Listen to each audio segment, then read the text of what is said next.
目前的你一定难以想象它的味道。带有一点臭咯，就是跟放那个屁一样，放臭屁。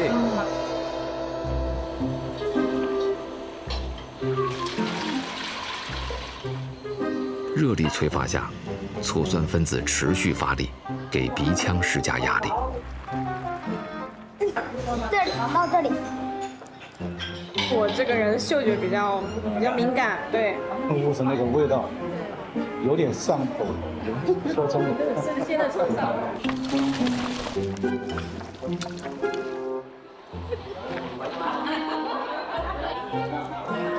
但眼前的画面，让我们觉得事情可能没有这么简单。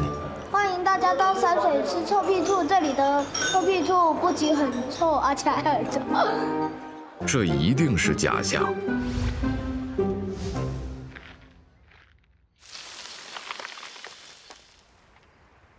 要想一探真相，我们得来到50公里外的朱氏宗祠。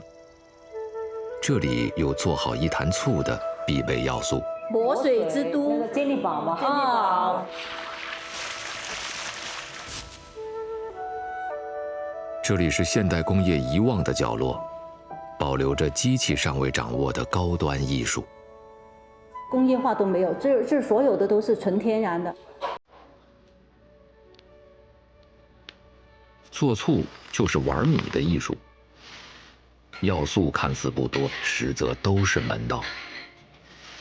炒嘅過程咧都係唔需要過火，要慢炒，炒到咧啲米係變成焦黃色就可以啦。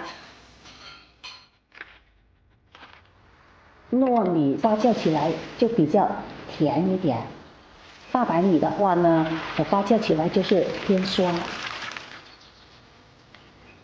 它們兩個搭配起來就是酸甜都比較中和了。由于摆放的位置不同，每个坛里边的醋其实都不一样。时间也是关键因素。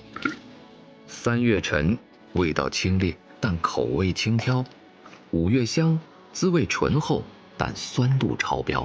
放到一个大缸里边混合了以后，最酸甜最柔和的。